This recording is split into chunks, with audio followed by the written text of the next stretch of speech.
안녕하세요. 시청자 여러분의 소중한 시간을 저와 함께 해주셔서 대단히 감사합니다. 여러분의 끝없는 관심과 많은 댓글은 저에게 큰 힘이 되고 있습니다. 10월 21일 토요일입니다. 요즘 윤석열 대통령께서 조금 힘들어하는 모습이 안타깝습니다. 사람들은 대통령에게 신과 같은 능력을 기대하곤 합니다. 우리는 대통령에게 우리의 모든 요구를 충족시킬 수 있는 능력이 있어야 하고, 세계를 한눈에 알아보고 전지, 전능, 전선의 존재로 생각합니다. 결국 우리는 절대자를 원하고 있는 것 같습니다. 우리가 사는 이 세계는 물은 물이요 사는 산입니다. 인간의 세계는 결국 인간적인 한계를 가지고 있습니다. 대통령도 한 사람의 인간입니다. 윤석열 대통령은 김건희 여사와 함께 오늘 4박 5일 일정으로 사우디아라비아, 카타르 국빈 방문을 하고 있습니다. 이번 방문은 중동과의 경제 협력을 위한 에너지, 건설에서 첨단 산업과 문화, 콘텐츠로 확장하는 중동 세일즈 외교의 일환입니다. 이들 중동 두 나라를 대한민국 대통령이 국빈 자격으로 방문하는 것은 이번이 최초입니다. 이재용 삼성 회장, 정의선 현대차 회장, 그리고 세계 여러 총수들도 대규모 사절단이 함께 동행하고 있습니다. 특히 사우디 빈살만 왕세자와는 두 번째 만남입니다. 네옴시티와 메가 프로젝트 그리고 방위산업 등에서 양국 간의 무궁한 협력이 기대되고 있습니다. 현재 중동은 세계의 달러의 보고입니다. 중동 국가들은 막대한 오일 자금으로 이제는 산업국가로 변신을 시도하고 있는데요.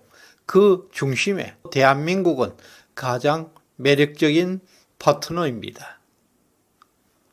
그럼에도 불구하고 국내 언론들은 대통령의 해외 방문에 대한 보도가 아주 미미합니다. 어떤 언론사도 특집 기사를 내지 않고 있습니다. 국영방송 KBS 태도는 더욱 놀랍습니다. 사상 최초로 이루어지는 사우디와 카타르 국빈 방문에 대해서 너무 무관심합니다. 지난 5월 미국 캠프 데이비드에서 한미일 정상회담이 열렸을 때 KBS는 좌파 패널들을 대거 동원해서 윤석열 대통령을 지속적으로 비판하는 방송을 내보냈습니다. 이번에도 세계에서 가장 부유한 지역, 중동 국가를 세일즈 국빈 방문하는 이러한 중요한 순간에 어떻게 이처럼 무관심할 수 있는지 정말 고질적인 편파성이 크게 문제입니다. 더구나 윤석열 대통령은 최근 용산 대통령실 참모진과의 회의에서 국민은 늘 무조건 옳다, 어떠한 비판에도 변명해서는 안 된다 라고 말했습니다. 이것에 대한 네이버에 올라온 연합뉴스 기사에 달린 댓글들은 매우 충격적입니다. 가장 많은 공감을 받은 댓글 1위는 그런 분이 이악 물고 날리면이라 하고 반대 의견이 높아도 쌩까고 진행해요. 말만 앞서요, 말만.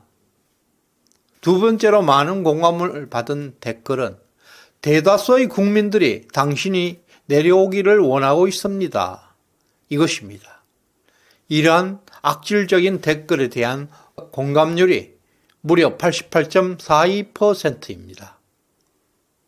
이것은 여론의 조작으로 볼 수 있습니다. 대통령에 대해서 일방적으로 비판적이고 야당에게는 지나치게 우호적인 반응을 보이고 있습니다. 전반적으로 이렇게 편향성이 계속되고 있음에도 불구하고 정부와 여당은 국민들이 부여한 권력을 사용하지 않고 있습니다. 이제 강도 높게 국민이 부여한 권리를 행사해야 할 때입니다. 자연 상태에서도 황금 비율이 유지되는 것처럼 어떤 현상도 3.3대 6.75의 범주를 벗어나지 않고 균형을 이루게 됩니다. 이것이 벗어나는 경우 반드시 인위적인 조작이 개입되어 있는 것입니다. 이런 측면에서 네이버에 나타난 88.42%의 공감률은 여론이 조작되고 있다는 증거입니다. 네이버와 다음 포털은 지난 2017년에 문재인의 당선을 위한 드루킹 여론 조작단의 주요 무대였습니다. 공영방송은 1년 내내 윤석열 대통령을 비판하고 있습니다. 네이버에서는 88%의 공감률 여론이 조작되고 있습니다. 이런 상황은 윤석열 정부의 모든 정책을 방해하는 요인으로 작용하고 있습니다. 일반적으로 양산문과 이재명은 대선이 끝나면 곧 구속될 것이라고 생각해 왔습니다. 대선 이후 윤석열 집권 1년 반이 지나도록 아직도 가시적인 조치가 나타나지 않고 있습니다. 더 나아가서 이재명은 민주당 당대표로서 권력을 더욱 확장하고 있고 윤석열 대통령은 나쁜 놈 때려잡는 것 하나는 잘한다. 법치는 확실히 잡을 수 있다라며 대통령으로서 역량을 강조해 왔습니다.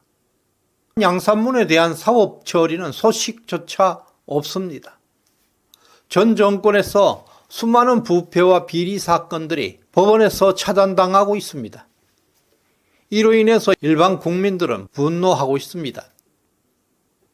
윤석열 대통령에게 투표했던 사람들조차 불신과 분노가 터지는 상황으로 변하고 있습니다. 최근에 좌파 세력들은 다양한 방식으로 국가 위기의 여론을 악화시키고 있습니다. 특히 여론조사 기관들 중에서는 리얼미터, 한국갤럽, 토마토, 그리고 합동조작소 같은 이런 업체들이 윤석열 대통령과 국힘당의 지지율은 급격하게 떨어지는 조사를 내보내고 있습니다. 이것을 받아서 대부분 좌파 매체, 국영 방송들은 연일 보도하고 있습니다. 더 안타까운 것은 이런 여론 조작에 정책 방향에 변화를 주고 있다는 것입니다. 매우 우려되고 있습니다. 본질적인 문제 해결 대신에 여론 조작에 반응하는 것은 문제를 더욱 악화시키게 될 것입니다. 좌파 매체, 민주당 그리고 공영방송들이 강서구청장 선거의 결과를 대대적으로 확대 해석하고 있을 뿐입니다. 좌파 세력들의 여론 조작에 이용당할 수가 있습니다. 우리가 실수한 것은 강서구청장 선거를 불필요하게 중요시해 온 것이 문제입니다. 선거가 끝난 지 열흘이 지났는데도 아직도 과거 결과에 연연하고 있습니다. 이제 과거는 뒤로하고 미래로 향해 나아가야 합니다. 죽기를 각오하고 전쟁하자는 좌파들의 어거지에 무관심한 것이 바람직한 방법입니다. 실제로 자유주의 국가에서 88대 12라는 극단적인 여론 분포는 절대 불가능합니다. 지금 네이버에서 나타나는 88%의 여론은 의심의 여지도 없이 조작입니다. 드루킹과 같은 인위적인 여론 조작이 이미 진행 중이라는 것을 의미하고 있습니다. 예를 들어서 지난 대선에서 윤석열 후보가 가장 열세였던 40대 득표율은 35대 61이었고 이재명 후보는 60대 이상에서 열세를 보였는데 67대 30이었습니다. 이것도 황금 비율에서 전혀 벗어나지 않고 있습니다. 내년 총선을 앞두고 이미 여론조작 작업이 시작되었습니다.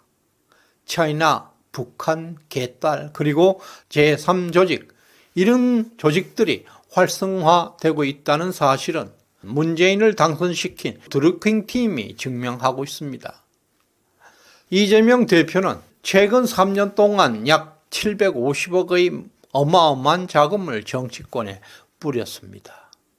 개인재산 신고액이 34억인데 어디에서 750억이란 돈을 개인적으로 뿌렸는지 상당히 의문을 받고 있습니다. 네이버 댓글에서 88%의 편향된 여론이 나타나고 있다는 것은 네이버와 다음 그리고 좌파 매체들이 조직적으로 제2의 드루킹을 가동하고 있다는 증거입니다. 김기현 대표님, 이제 국힘당은 집권 여당입니다. 언론개혁, 여론개혁 전단팀을 구성해야 합니다. 강력한 투쟁력을 가지고 있는 제야 운동가들로 구성해야 합니다. 방심위, 방통위, 감사원, 권익위, 금감원, 공정위, 그리고 경찰과 검찰까지 막강한 권한을 가지고 있는 집권 여당입니다. 왜 망설이고 있는지 이해할 수가 없습니다.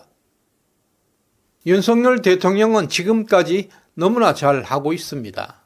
우리는 대통령이 어려울 때 더욱 큰 힘이 되어줄 것입니다.